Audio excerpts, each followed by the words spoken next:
Voilà, voilà. Donc, c'est parti pour le programme Féminin Stellaire, que je pose comme un programme en ligne. Du coup, on est en 2022, donc pas de hasard. Une année en lien avec l'énergie du féminin cette année, et de l'unité, et de l'union. Et du coup, j'étais assez surprise, j'avais pas anticipé. Sur le papier, techniquement, sur mon site internet, j'ai mis que ça courait du 1er juillet au 31 août, même si voilà, j'ai pas encore concrètement démarré à déposer les méditations et j'ai pas encore commencé à faire les vidéos de code sur les lieux. Mais ça a commencé vraiment très très très très fort. Énergétiquement, j'étais dans un état, j'étais là, oh là là, mais qu'est-ce qui se passe? Et j'ai commencé à avoir plein de visions sans avoir fait de méditation. J'ai commencé à rentrer en état de conscience modifié de manière automatique. Et, euh, et du coup, ce qui s'est positionné, c'est que je me suis vue au centre d'un astrolabe. L'astrolabe, pardon, c'est la rose des vents. Vous allez comprendre pourquoi j'ai mélangé un petit peu les deux. Une rose des vents au sol, elle est noire et blanche. C'est à l'intérieur d'un bâtiment et je suis sûre que je vais trouver ce bâtiment dans la matière. Je suis à peu près sûre que ça va se poser. Voilà, cette notion-là où comme si, voilà, c'est en train de me donner moi un petit peu en termes de GPS interne, mon intuition est en train de fonctionner un petit peu en mode où est-ce que je vais aller, où est-ce que je peux aller. Je fais une petite parenthèse, j'aime bien cette notion de GPS interne et j'aime bien rebondir. Il y a une on pourrait dire une coach tantrique, une formatrice en sexualité sacrée ou sexualité tout court, qui s'appelle Mama Jenna, aux États-Unis, qui a écrit un livre qui est extraordinaire, qui n'est pas traduit en français, qui s'appelle Pussy Reclamation. Et qui, dans ce livre, dans ses enseignements de manière générale, de toute façon, parle de GPS comme The Great Pussy in the Sky, et comme quelque chose qui doit nous guider, en fait, comme si nos organes génitaux, à la fois l'utérus, moi je parle souvent de l'utérus, mais à la fois notre sexe, il est connecté à notre, à notre corporalité, à notre système nerveux aussi, qui sait, en fait, qui sait sentir, quand vous pensez que vous ne sentez pas, ce n'est pas vrai, vous sentez. Vous ne l'avez pas forcément conscientisé. Parce qu'on est câblé comme ça, on est fait comme ça, en fait, tout naturellement. Et, euh, et donc voilà, il y a ça qui est venu comme vision très très fort. J'avais déjà fait une vidéo précédemment en termes de préliminaire sur le fait que bah, il y a l'énergie du Graal qui commençait à descendre pour ce programme-là. Ça avait commencé un petit peu avant avec la présence d'énergie pléiadienne qui encadre, qui pose un petit peu le cadre et la sécurité sur ce programme-là, que j'ai démarré en 2018 et que j'ai mis tout ce temps-là avant de pouvoir le poser dans la matière, donc il était temps. Et voilà, donc du coup, il y a quelque chose de l'ordre de la quête qui va m'emmener sur les lieux du féminin sacré. Féminin sacré ne veut pas dire femme. Moi, vraiment, je dissocie les deux. Pour moi, c'est un courant énergétique. Et moi, j'ai cette particularité qui se pose de plus en plus de bosser en lien avec les réseaux telluriques et les lieux sacrés en particulier qui ont été construits consciemment à l'époque sur des lieux énergétiquement très importants, sur des croisements telluriques généralement. Et ce que en Feng Shui on appelle les veines du dragon, et j'aime beaucoup ça, parce que moi je travaille beaucoup avec l'énergie et l'archétype, la fréquence vibratoire des dragons. Et quelque chose de marrant aussi, c'est que moi, en tout cas du côté de la Vendée, je viens d'une famille de sourciers. Il y a des sourciers, et c'était mon arrière-grand-mère qui était sourcière. Et c'est vrai que moi, quand j'ai commencé à conscientiser à partir de 2012 que j'avais une médiumnité, que j'étais pas complètement normale, mais bon, il n'y a pas, il y a pas de normalité en vrai. Euh, et du coup, quand j'ai pris conscience que j'avais ça, et que j'ai arrêté de refuser, la première chose que je suis allée faire, c'est de faire des stages en géobiologie. Et, ça a été très clair très rapidement, c'est-à-dire que j'ai pas besoin d'un pendule, en fait je vois où est l'eau. Par contre, je n'ai pas la précision. Alors peut-être que je pourrais le faire en travaillant en particulier, mais je n'ai pas la particularité comme les sourciers de savoir exactement à quelle profondeur c'est, comment court la veine, etc. Moi, voilà, j'ai juste ma clairvoyance qui me donne l'information, mais voilà, c'est pas quelque chose qui m'appelle de trouver les sources en tant que telles. Mais de travailler avec l'eau, oui, c'est quelque chose que je fais eau douce et eau salée. Mais voilà, là, la vie est en train de m'appeler, de m'emmener de plus en plus à travailler bah, sur les lignes telluriques de la Terre. Ça ramène au vouivre, ça ramène à Mélusine, du coup, où j'avais organisé des salons Mélusine, deux salons Mélusine, sur le féminin sacré et sur le féminin sacré, masculin sacré du côté de la Vendée. Et voilà, c'est des archétypes qui me parlent beaucoup, ce sont des énergies qui me parlent beaucoup, d'amener les gens à connecter à la Terre, ça va en lien avec la notion du stage gardien de la Terre que je fais, c'est-à-dire conscientiser sa propre sensibilité, c'est conscientiser sa relation au monde, sa relation aux autres, mais aussi à l'environnement en fait. Moi je crois que la cause écologique elle peut pas avancer si on comprend pas que c'est vivant, c'est pleinement vivant. Euh, voilà, et que c'est des êtres vivants qui sont là en fait, tout simplement. Bref, je m'égare un peu. Je reviens à l'astrolabe. À l'astrolabe et Rose des Vents. Je vais vous expliquer pourquoi j'appelle ça l'astrolabe. En fait, je crois, si je me trompe pas, que c'était en 2018 où j'ai eu l'opportunité d'aller en vacances, de vacances personnelles dans les Vosges avec une amie magicienne, du coup, qui se reconnaîtra si jamais elle regarde la vidéo. Et du coup, comme par hasard, avant d'y aller, j'étais allée faire une initiation Isis du côté de Houdon. Et comme par hasard, j'étais chez quelqu'un qui était d'Alsace. Et du coup, on a discuté. Et il me fait, bah, je pars dans les Vosges en vacances, à la limite entre les Vosges et l'Alsace. Et il me fait, ah, il y a un super endroit là par là. Et du coup, il avait un livre qu'il m'a prêté et avec tous les hauts lieux telluriques du coin. Donc voilà, je me suis dit, bon, c'était la synchronicité, le hasard de l'histoire était assez fou. Et donc, l'endroit qui a été plus fou pour moi, c'était le, le massif du Tainshell, du coup, où vraiment j'ai connecté à des choses très anciennes, à des états, des espaces très anciens, à des anciens rituels qui étaient là, à des êtres qui étaient plus grands que nous sommes, des êtres humains qui étaient plus grands que nous le sommes actuellement. Et voilà, bref, j'étais complètement en transe et c'est là que j'ai commencé à voir la figure de la Rose des Vents. Et très clairement, ça m'a dit c'est un astrolabe. C'est astrolabe, j'avais le mot astrolabe et je comprenais pas. Je dis bah pourquoi. J'étais là sur des vieux rochers et je voyais la Rose des Vents, et ça me disait astrolabe, astrolabe, astrolabe. Et du coup, je connectais à une époque très ancienne où les rochers étaient proches de l'eau. Du coup, il y avait de la navigation qui se posait là. On est dans des temps très très très très anciens. La plaque terrestre, tectonique terrestre a beaucoup bougé depuis. Et du coup, je suis redescendue du massif du TNCL un peu en interrogation. Moi, souvent, j'ai des messages et des images, j'ai pas toujours l'information. C'est souvent sur le chemin, à force, que je finis par comprendre. Et je suis allée au Mont Dono aussi, c'était très très fort. Et ma copine magicienne, qui dit toujours qu'elle ne voit rien et qu'elle ne sent rien, commence à me parler des Atlantes. Et je dis, bah oui, il y a carrément une énergie. Il y a eu des Atlantes qui se sont installées là un petit moment. Et c'était très très clair. Il y a tout un système énergétique. Voilà, sur ce massif très particulier, le Mont Dono, pour les personnes qui connaissent. Et après, du coup, on est allé à Strasbourg et à la cathédrale de Strasbourg, je découvre qu'il y a un astrolabe, un vrai, à l'intérieur et l'horloge. Et au niveau de l'horloge astronomique, ça me dit astrolabe, astrolabe, astrolabe. Je dis, ok. Voilà, et il y a des planètes très clairement dessinées là-dessus. Et en rentrant de mon séjour du coup dans les Vosges, je m'arrête à Chartres et j'avais jamais remarqué, je suis arrivée du côté de l'horloge qui est à l'extérieur de la cathédrale et c'était la première fois que j'arrivais par ce côté-là. Bref, c'est le hasard qui a fait ça.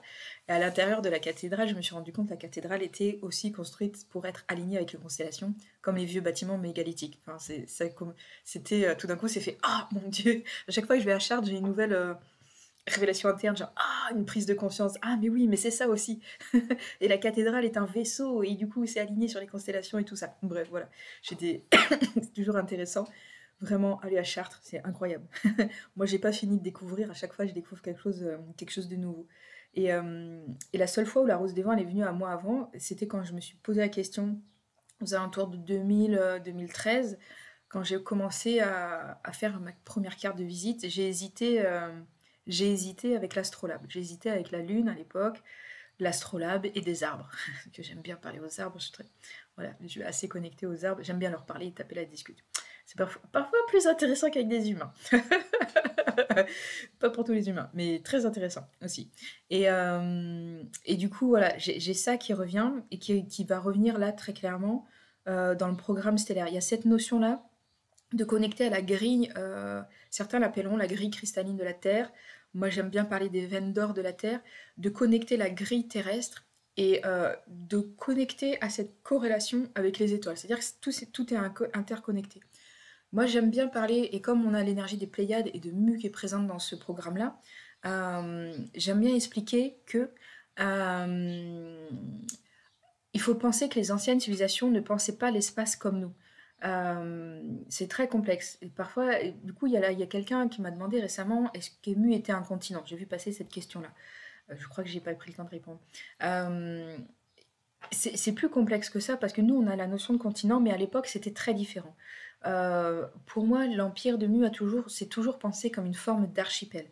Mais très clairement, et ça j'explique ça et ça devient très clair quand je fais, dans le programme, Atlantide Lémurie, je vous emmène à explorer, à conscientiser ça pour vous-même. C'est-à-dire que c'est pas des civilisations qui se pensent en 3D comme nous. C'est-à-dire qu'ils pensent pas qu'il y a que la croûte terrestre, où il y a de l'habitat. Ils pensent pas qu'en civilisation, humaine. Ils se pensent en interconnexion avec des réseaux, avec tout un tas d'êtres, d'entités, de dimensions, voire de planètes, en fait. Très clairement, l'espace Atlante, c'est un espace qui se vit avec des connexions. Le territoire Atlante, si on utilise le mot territoire d'aujourd'hui, le territoire Atlante, il n'est pas circonscrit à la croûte terrestre. Il y a des territoires Atlantes sous-marins, il y a des territoires Atlantes dans d'autres couches de l'intraterre terrestre, il y a des territoires Atlantes sur d'autres galaxies. Donc c'est pas, on pourrait voir une espèce de ça comme un archipel 3D, pas un archipel juste sur la mer avec différentes îles, un archipel qui est interconnecté dans plusieurs dimensions. Donc ça, la notion d'espace, elle est voilà assez complexe.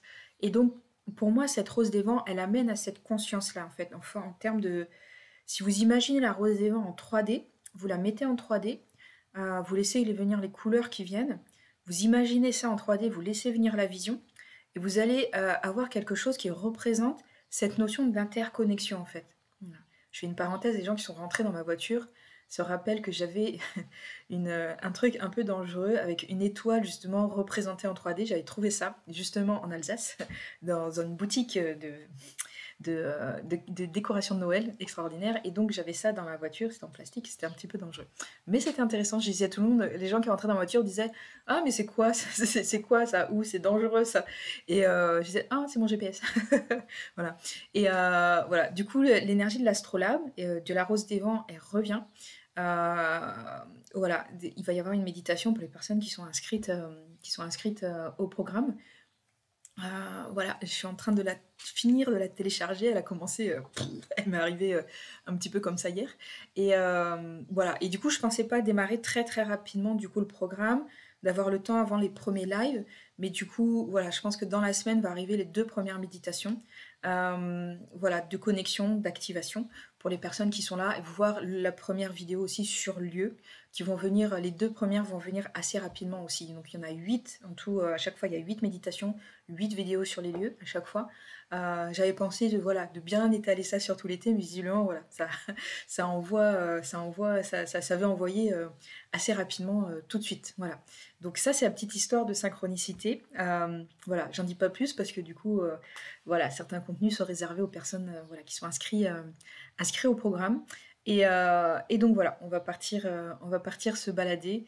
Et j'ai très hâte. Je pense que ça va être très fort et très puissant.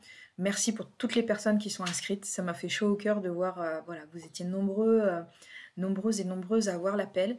Voilà, et c'est super chouette. Et je voulais préciser aussi féminin stellaire inclut la Terre. On n'est pas sur un truc galactique perché, c'est juste d'élargir le champ de conscience. C'est-à-dire, au lieu de juste être là, au niveau individuel, au niveau de la Terre, on élargit complètement sur des espaces stellaires. Donc ça veut dire que la Terre est complètement incluse à l'intérieur et quelque part c'est le centre aussi, ou vous-même c'est le centre. Mais l'idée c'est vraiment, dans cette notion, on va élargir le champ de conscience, on va aller chercher d'autres manières de voir, d'autres manières de conscientiser cette énergie du féminin. On va chercher à sortir un petit peu de tous les carcans, de tous les égrégores qui sont humains, qui règnent depuis minimum 4000 ans sur Terre et qui ne laissent pas forcément la place depuis 4000 ans à cette énergie du féminin sacré qui revient très fortement. Encore une fois, féminin sacré ne veut pas dire femme, c'est beaucoup plus complexe et beaucoup plus large que ça. On est sur une fréquence énergétique, tout simplement, si on peut le dire de manière très, très claire. Et donc, Voilà, l'idée c'est d'ouvrir le champ de conscience, d'aller chercher autre chose qui permet de déconstruire un petit peu cette notion de féminin, par hyperquition qui peut aussi déconstruire les notions de genre féminin, masculin, mais vraiment plus sur l'énergie, et d'aller ouvrir un petit peu tout ça, vraiment d'ouvrir tous ces champs-là pour accueillir, vivre les choses différemment. Bien sûr, il va y avoir beaucoup de codes qui s'activent. J'ai déjà eu des retours hein, avec juste la première vidéo préliminaire que j'ai fait. J'ai déjà des retours. Il y a des gens qui ont déjà eu des activations, des compréhensions par rapport, voilà, parce qu'il y a des codes qui est passé dans la première vidéo de préliminaire. Euh, je suis en train d'observer, enfin de ressentir. A priori, non, pas pour cette vidéo. Ça a l'air d'être calme et posé, plutôt dans le rationnel et dans les mots. Voilà. Et donc, c'est parti. J'ai l'impression d'être Dora l'exploratrice et j'avais pas du tout prévu ça. Du coup, j'ai annulé le stage baleine. J'avais déjà l'intuition. J'ai demandé, apparemment, voilà, il n'y a personne qui se positionnait dessus. Mais du coup, moi, je vais être obligée d'aller bouger en Europe. Et il va vraiment falloir que je trouve un van ou quelque chose qui puisse me permettre d'être plus mobile que j'ai une petite voiture. J'ai une Baleno à l'heure actuelle. Souvent, les gens ne connaissent pas la Baleno, mais j'ai une Baleno. Et, euh, et du coup, voilà, l'idée, ça va être d'aller sur ces lieux-là. J'ai déjà les lieux en tête qui commencent à dire. Alors, je les dis pas à l'avance parce que j'aime trop que vous les découvriez et vous les présentez, et soit dans le carnet de voyage, soit pour les personnes qui sont inscrites, de vraiment qu'ils puissent découvrir complètement l'espace. Moi-même, j'adore ça quand je voyage. J'aime bien ne pas regarder, ne pas avoir de guide, ne pas regarder de commentaires avant, parce que du coup, l'émerveillement quand on découvre un lieu, d'être complètement vierge et brute en fait quand on découvre un lieu, une énergie, je trouve que c'est tellement extraordinaire. Et je fais souvent ça dans mon travail. Généralement, on part en méditation, je dis pas où on va.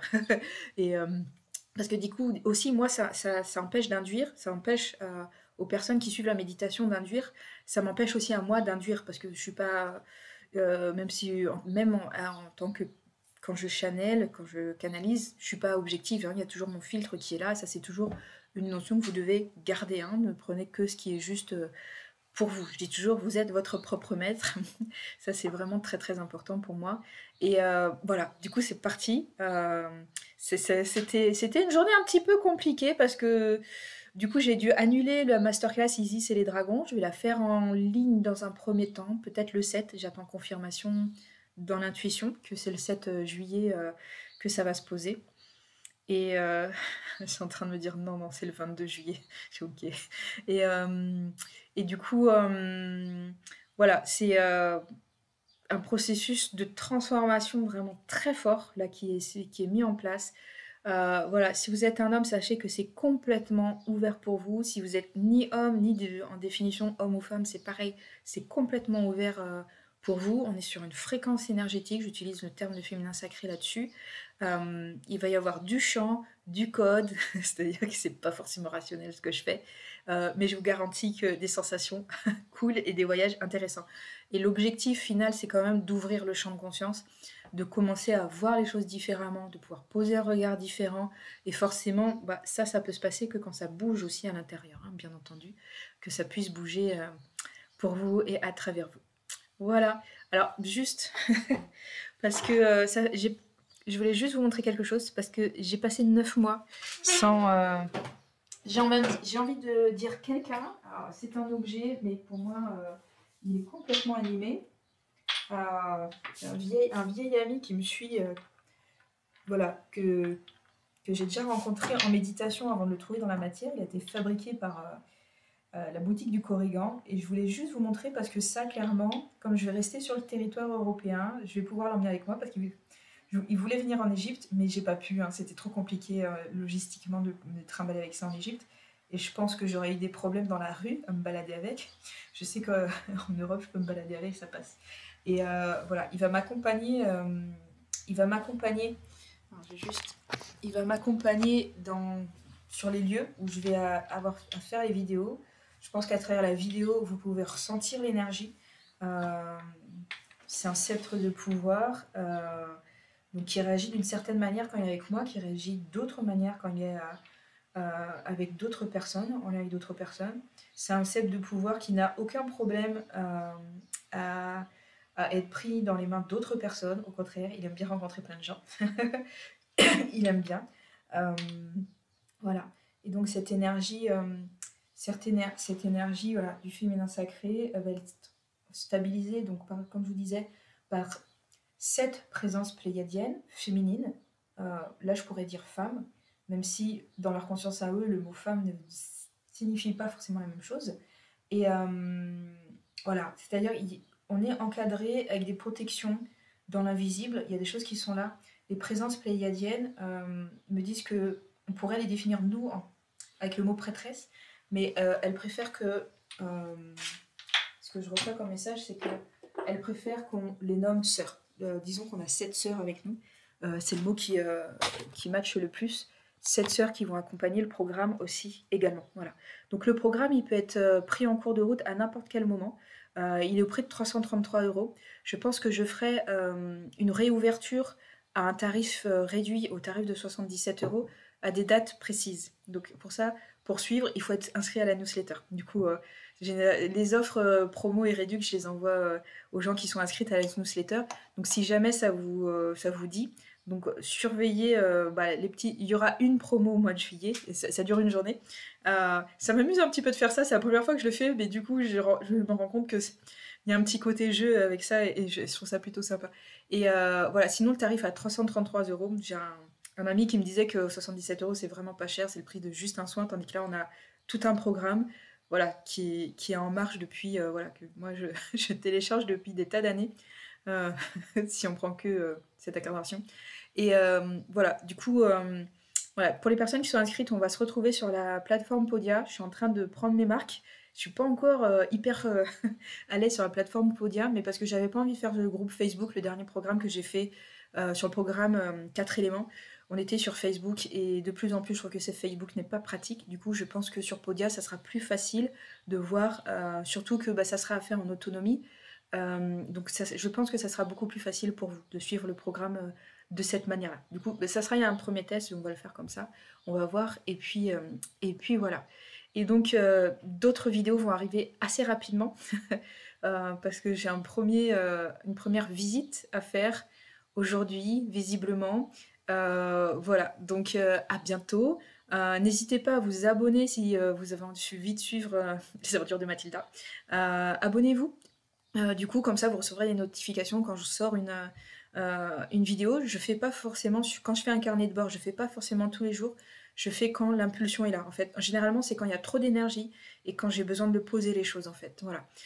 À la fois, c'est des explications pour les personnes qui suivent le programme. Les personnes qui suivent le programme ont d'autres explications plus énergétiques, d'activation, etc. Mais voilà, là, l'idée, je raconte un petit peu ma life, c'est de vous emmener un petit peu en balade aussi avec moi, voilà, même si ces vidéos sont en intérieur et statique, mais en tout cas aussi de vous donner l'envie d'explorer autour de chez vous. Je suis sûre qu'il y a des endroits que vous connaissez pas autour de chez vous qui sont fous. Ça, c'est vraiment mon invitation. Explorer, il n'y a pas forcément besoin d'aller en Égypte, d'aller dans ailleurs, etc. J'ai souvent parlé de la cathédrale de Sens que voilà, j'ai trouvé complètement fou. Comme j'explore un petit peu les alentours de Fontainebleau, j'ai découvert un vieux site romain dédié à une déesse Ségéta. Et c'était un lieu dédié à la fertilité, etc. Il reste pas grand-chose, mais énergétiquement, c'est très intéressant, en fait. Et il y a plein d'endroits, il y a vraiment plein d'endroits qui ont été un petit peu oubliés, qui sont pas répertoriés, les géobiologues, même... voilà, tout n'est pas répertorié. Il y a vraiment beaucoup d'endroits extrêmement intéressants. Et sinon aussi en géologie, si vous aimez ça, moi je vous conseille Georges Pratt. Moi c'est mon préféré, j'en ai déjà parlé. Je trouve que c'est le meilleur. C'est facile, c'est accessible. Je suis super fan du travail qu'il a fait. C'est un monsieur qui est décédé au jour d'aujourd'hui. Mais j'ai pas trouvé mieux pour l'instant en géobiologie, même s'il y a plein d'autres personnes qui font du super bon boulot. Mais si vous voulez creuser, sachez qu'on trouve ces bouquins. Ils sont chers, mais vraiment, ils sont extrêmement précieux, extrêmement intéressants. Voilà. Bon, je vous quitte et je vous dis à plus tard. Ciao, ciao!